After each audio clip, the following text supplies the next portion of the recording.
Hi, everyone, and welcome to an episode of Hope, Health, and Healing.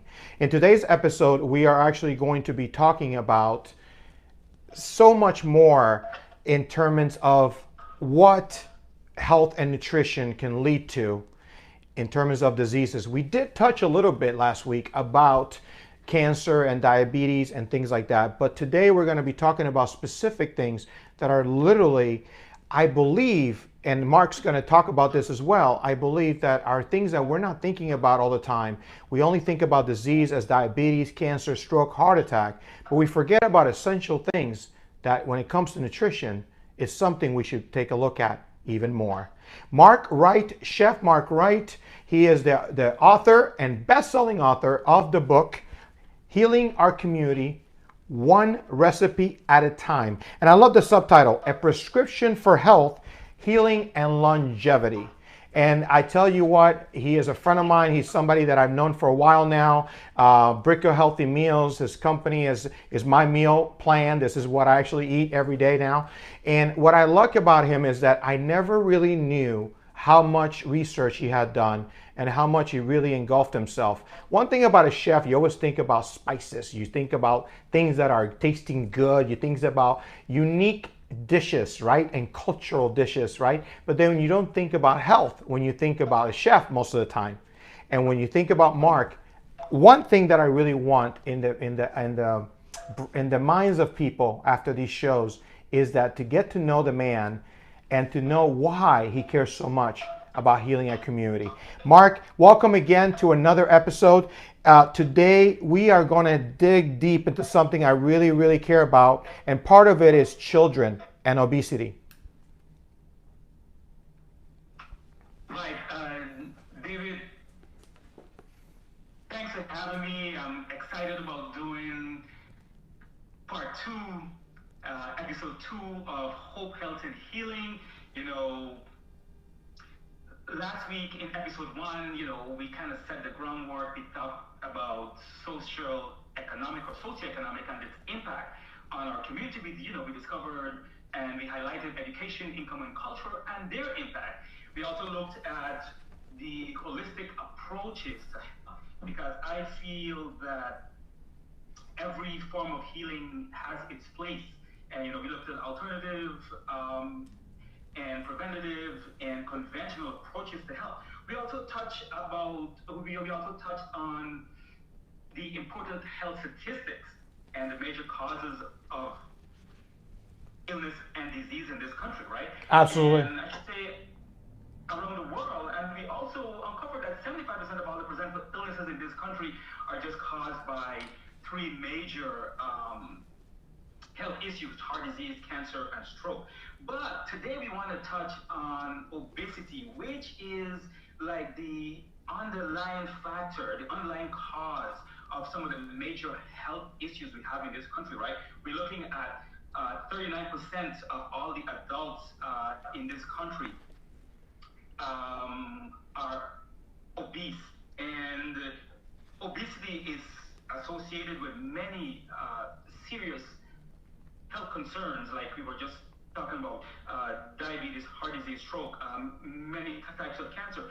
When we started to break down the statistics, it uncovered that 39% of men and 40% of women between the ages of 18 and 35, which accounts for like 136 million people in this country, are obese. Worldwide, it's just 30%. So we are three times the prevalencey in this country when it comes to obesity. So as a nation, we have some really serious concerns. Then we break that down into childhood obesity, right? We got 18.5% of the population between the ages of 2 to 19, which is apparently like 30.9 million, almost 40 million kids are obese and or overweight, right? And what I mentioned in the book, that unhealthy kids grow up to be unhealthy adults. So if you want to start curbing the obesity crisis or the obesity epidemic, if you want to take a page out of the book, a recipe for curbing obesity is staying active, eating a balanced meal plan. And I think once we start with the fundamentals, we are going to find ourselves on the right track in terms of curbing the obesity crisis we have in this country. Well, Mark, the way when I read your book, and when I think about my background in health and fitness and as a trainer, I used to go to schools and talk about exactly those things: diabetes, heart attack, cancer, and obesity was part of it. Now, when I spoke about it when I was in my 20s, and now when I went in there after cancer, and I used to go to schools and speak to these kids, I feel like I used to tell these kids that this was a silent killer. And I used to tell the teachers that this was a silent killer. In other words, obesity was a silent killer, meaning that obesity led to all these other diseases. And I used to say that because people say, well, I'm okay. I said, yeah, but what is okay? Are you able to go up the stairs? Are you able to breathe okay? How do you feel after you eat? There were certain things that I would ask these people. And it would just, so when I'm reading your book, the biggest thing for me, I think was, I love when you said, let your plate be your guide. I like that. But, let your plate be your guide. And we used to tell, as trainers, we just say, here's how much protein, this is your protein intake, here's your carbohydrates, here's your fats, in terms of you make a wrist, make a fist. And then your protein would be just your palm of your hand. But the thing about it is, Mark, when we look at obesity and we look at childhood obesity, who's responsible? Is it the child or is it the adult? Right. So, what healing our community tries to address, the word there is community. We all have a role to play in the health and the well-being of our community, right? From parents, caregivers, society, those in charge of our, I should say, our elected officials, and you just take it all the way up. Everyone has a role to play in health and well-being of our society, right? So if we start to ensure that our community, our kids are knowledgeable about the culture of eating healthy, about the culture and the science about health, healing, and longevity, it will actually create the space that they will need to actually grow and develop. Most of the time, we were just talking about socioeconomics and education, right? It's education. I mean, education is like the pillar of, you trying to find your place in the community as to what level you will actually end up. And then when it comes down to actually eating, it's important to, it does not understate the importance that education actually plays in health, healing, and well-being. Most times, you were just talking about our plate, and let your plate be your guide. If we actually, I think there is a part of the book where I talk about it's all in the palm of your hands, right? Because it shows you that you can actually use your palm of your hand to actually guide the amount of carbs, amount of protein from a fist to a pinch, to a cup, and it all boils down to knowledge and education about some of the major concerns that we actually have in our community. Most times, we don't take the time. We look at health as some kind of by the way issue, right? So we look at food as just something to actually curb our hunger, right? But we don't actually look at food as nutriment, food as nourishment, food as the actual fuel for health, healing, and longevity, right? When we start looking at food holistically, that that is actually one of the main sustenance of our bodies that actually help us to grow, heal, and develop, then we will have a different approach towards health. Yeah, and we talked about that last week a little bit as well. We touched base on that. And of course, part of these segments are going to be that we're going to be going back and forth, of course, because everything comes together. But it goes back to economy, I think, as well, like we talked about last week. And, again, but the other part is the adult, by us going to a fast food restaurant, we need more options. We need more healthy options.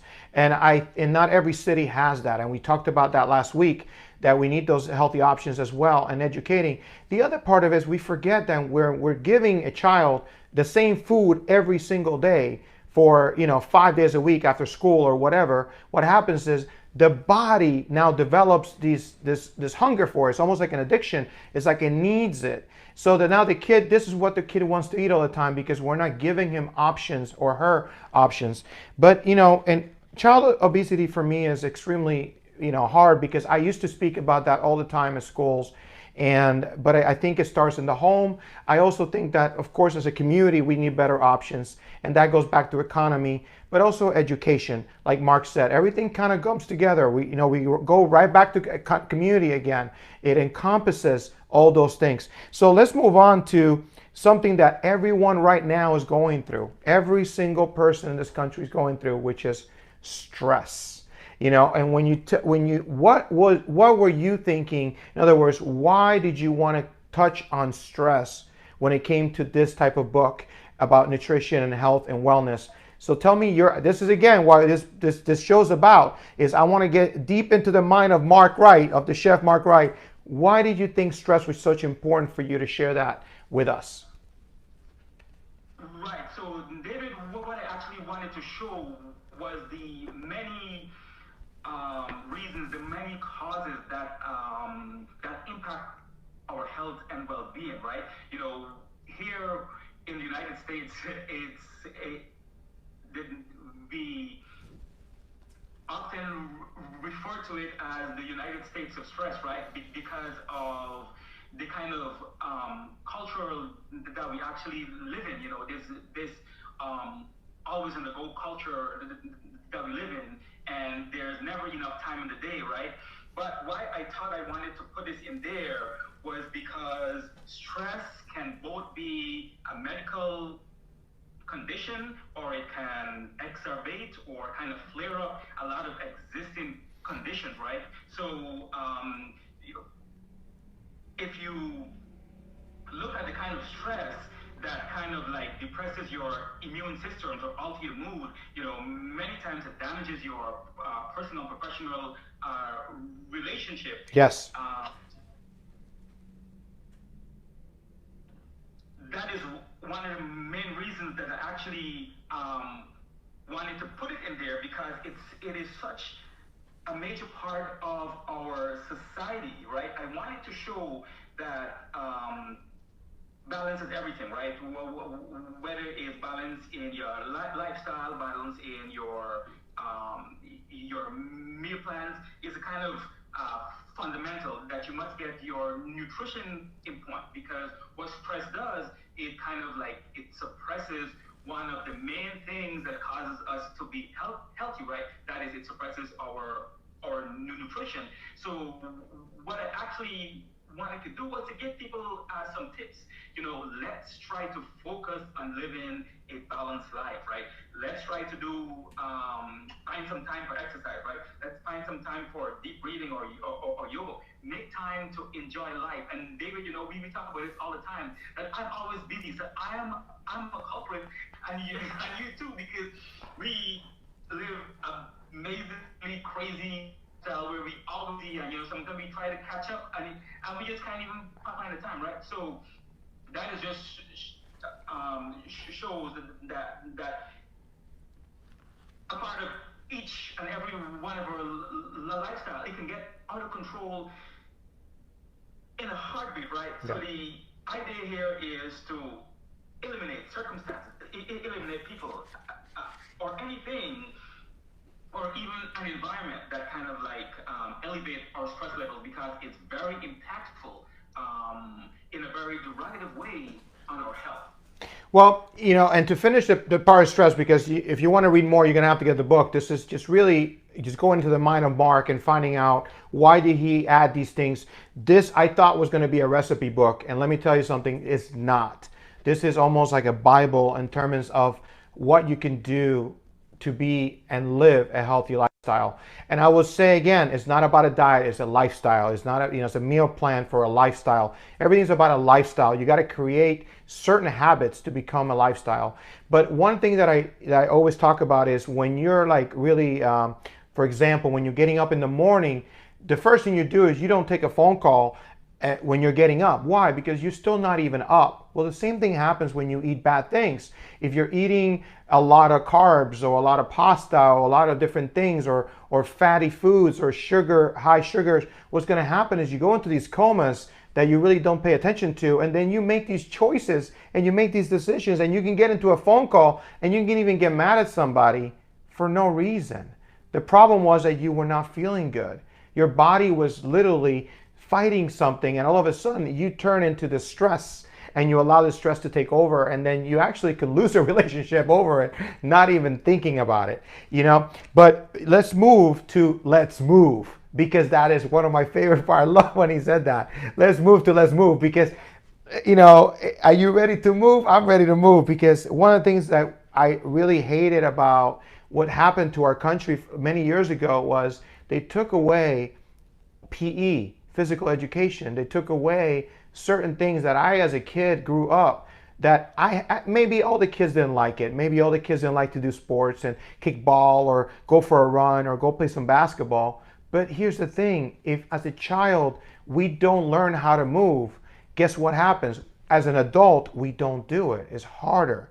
So I want to know your take on this, Mark, about let's move and raise a generation, of kids that actually want to move and not be on their iPads and on their iPhones and on, and now kids have learned how to make money playing video games. Oh my Lord, where are we going with this? So tell us, Mark, let's move.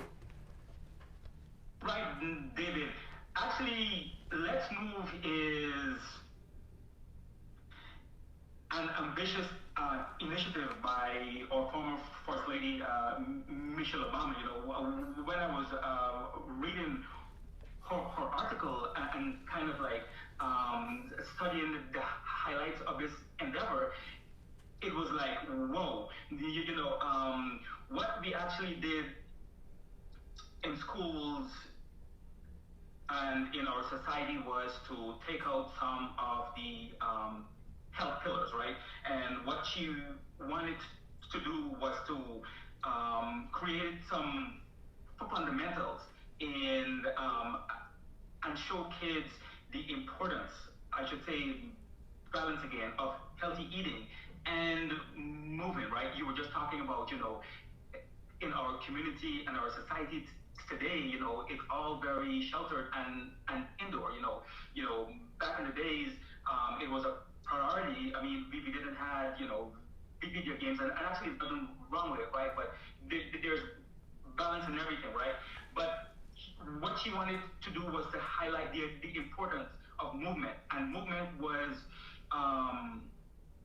as a foundation for curbing the obesity epidemic. What Yes. she actually did was she studied those statistics, right? And her initiative was pretty much based on curbing that 18.5% obesity epidemic within the 2 to 19 years old in her country, right? So she was saying this is a project. This is a project for the entire community, because she highlighted 5 pillars, right? And the 5 pillars are talking about giving your kids a healthy start in life, right? That means like ensuring your kids have a healthy breakfast in the morning, telling them exactly why is it important for you to have a healthy meal. Why is it important? And I think sometimes when we when we tell kids, especially to actually do stuff, and we don't tell them the why and the reasoning behind what they're doing, then they don't understand the actual seriousness, and they don't actually grasp the actual fundamentals of it. But this whole initiative behind health and healing and wellness is a responsibility of everyone. Absolutely. She spoke about giving kids a healthy start. She talked about empowering parents and caregivers, right? The First of all, we need to educate the parents and the caregivers of the fundamentals, because we have a culture of unhealthy eating, right? So by educating and empowering the parents and the caregivers, they will be able to pass on that why behind why is it important to eat what you eat. The why, which is very important. You know, she talked about what was fundamental, which is creating a healthy food environment in schools. Um, Healthy meal plan in schools is a very contentious subject, and everyone have their own opinion. But I would stress one thing which is not contentious, which is balance. Ensuring that kids have a balanced meal plan in school, ensuring every kid have at least 3 meals a day that are balanced, and then that will be very impactful on their education, because most times if kids don't get enough to eat or enough nutrient, that will impair their ability to learn. She also talked about what you mentioned just a while ago, which is improving access to healthy foods, whether it's at the school or in our community, and then ensure that we have increased physical activity, sorry, and there's where the let's move come in. You know, it's important to move. Well, I love, when I read it, one of the things that I was thinking about is, why don't people move? Well, one is laziness, right? And I also think that maybe that laziness is also the reason why we don't educate our kids even more, is the fact that we are lazy to educate our kids. One of the things that with my goddaughter, I remember when she was a kid, everything that I said to her, she would say to me, why? I said, do this. She goes, why? Do this. Why? Eat this. Why? But here's the thing, you just mentioned that, but if we're not taking the time to explain to a child why, then the child will never even want to know again. Because eventually he or she will get tired of asking the same question. They'll ask something else because they always want to know everything, right? A child's like a sponge. But if you actually, in other words, for me, when I ate healthy as a trainer, and then it equated to me lifting heavier weight, or equated to me having more energy, equated to me being able to do longer cardio. Same thing when I was in school, play sports. I play sports. So I knew that certain drinks and certain water and drinking extra water or things like that made my achievements more. In other words, I was able to do more when I was on the court or on the field. And again, that I was able to learn that by doing it. If we could teach a kid, here, you eat this and you drink this and you do this, and then go out there and play and go see how you feel, I think it'll be a better way. But again, are we lazy? Is that it? Maybe we are. But again, we can't talk about every single chapter because, again, this is not an audiobook. This is basically, we are going into the mind of Chef Mark Wright today in his book, Healing Our Community One Recipe at a Time. And we're talking about certain subjects that I just want to know, why did he want to write about them? The next subject that I was thinking about and reading about was autism. A lot of my friends, Mark, I have 3 close friends that have foundations, nonprofits for autism, and especially autism in kids and children. And again, some of these kids are literally functional. They can drive, they can have a job, they're so intelligent, but yet there's a condition. So where does nutrition and autism come in play in your mind? Um, right. So autism is very important because I think back in the days, according to the medical professionals, they were actually no diagnosis. So we kind of like used to do a lot of misdiagnosis and kind of categorize kids under other different headings or different kind of ailments when we actually couldn't figure out what was wrong with them. But I think the autism spectrum, affects a lot of different kids differently. And what is important is that it impairs um, development in kids, right? So we want all these kids to actually live a full and meaningful life, right? So if we really during their younger years were not able to probably diagnose or treat those underlying conditions that will actually help them to actually develop into actually full contributing members of society, then we have a lot of um, um, adults in our community with developmental preventable disorder. So I actually put um, autism there because it is a large percentage of kids are actually being diagnosed with actually some form, some spectrum of autism. And what was important um, for our readers to understand, it is a developmental disorder. And if you were talking about kids and you want them to actually develop, and then we have a large set of our kids are being impaired by development, then just think about that same percentage of kids that will grow up underdeveloped, actually should say grow up to be underdeveloped adults. And so where nutrition comes in, or the part that I wanted to get in there, is because nutrition is everything, right? If you are diagnosed with an ailment, your doctor may prescribe certain foods for you to eat. So if we misdiagnose our kids with a developmental disorder, we will not be able to give them some of those foods and some of the treatment, some of the therapy that is needed for them to actually develop. So when it comes to autism, because it's such an important part of kids' development, is important that I actually put that in there so that whether it's a parent or a caregiver or whatever, you can look for the actual signs. And with your kids, whether it's your kid or a neighbor's kid, for teachers, right? Their job is to actually look and see those kids that may be associated with that spectrum and ensure that they get the necessary care that they need so that they can develop correctly.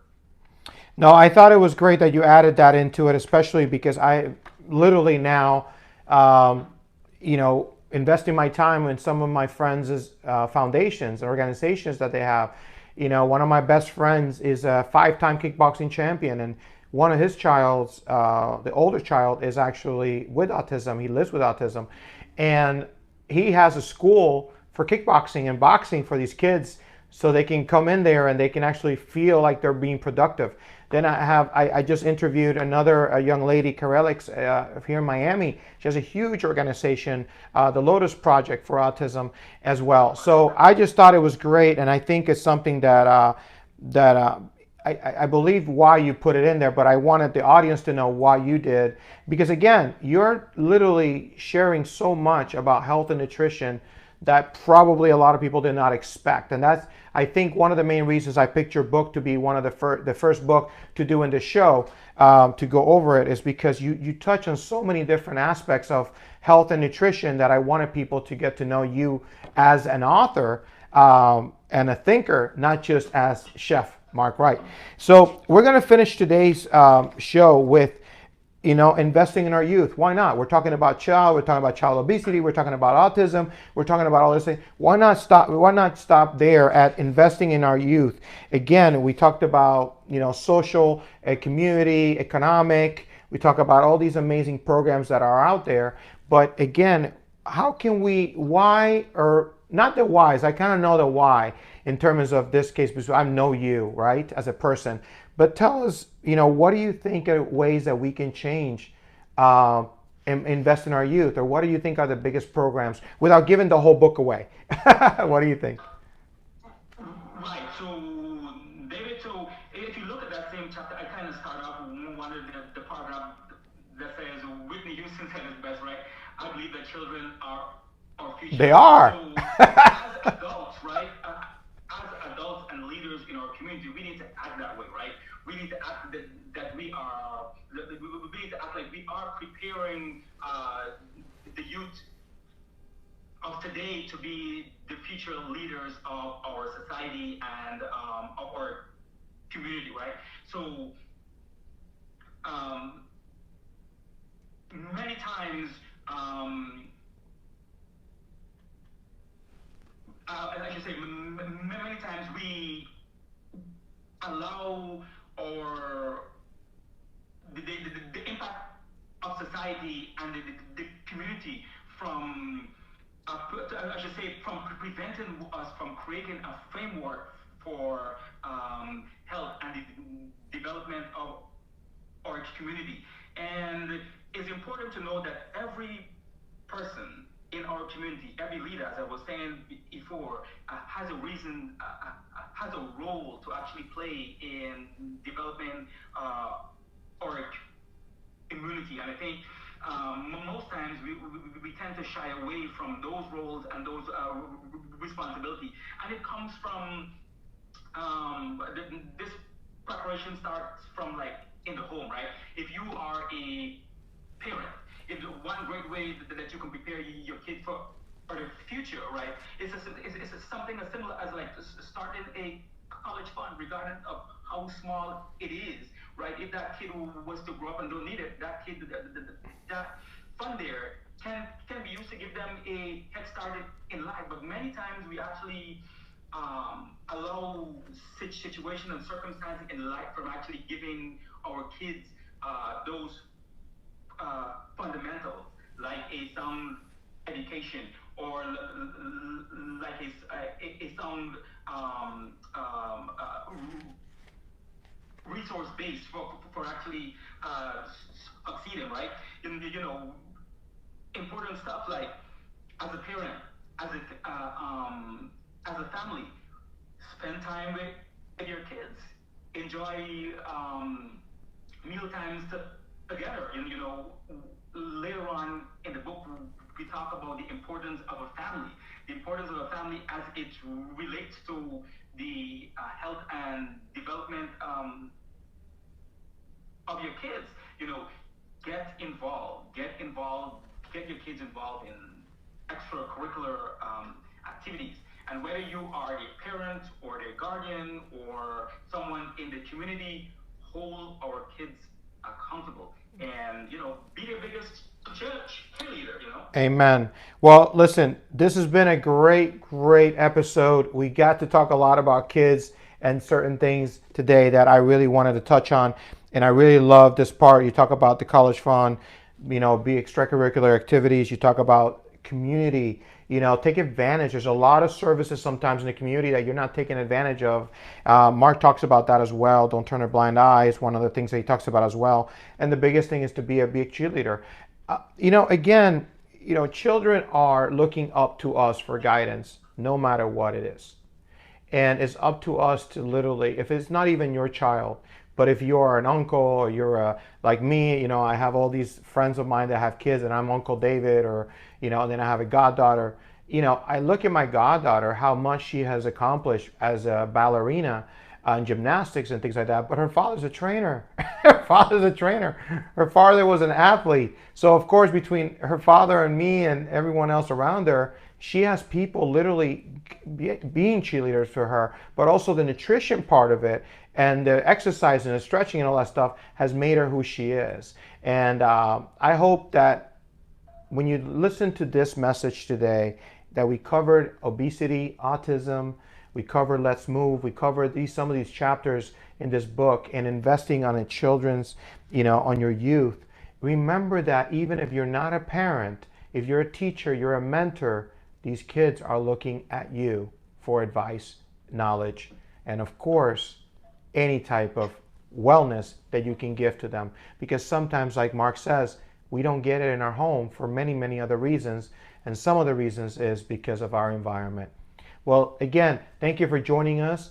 Today's episode was really uplifting and as well educative in so many ways. I want to thank Chef Mark Wright. His book, again, is Healing Our Community, One Recipe at a Time. And we're going to continue this for the next few weeks. We're going to continue to break this down. And the biggest part is I want to really dig deep into the mind of our author, our best-selling author, Mark Wright. Again, thank you for joining us in this episode. Mark, thank you again for being with us, and I'll see you next week, and we'll continue this chapters. Again, I love you, man. You're awesome. God bless you always, and I cannot wait for next week's episode. Take care. Thank you, brother. And I'll leave you with this, like I always say, find hope, have faith, and live every day with purpose. I know Mark Wright is. God bless you.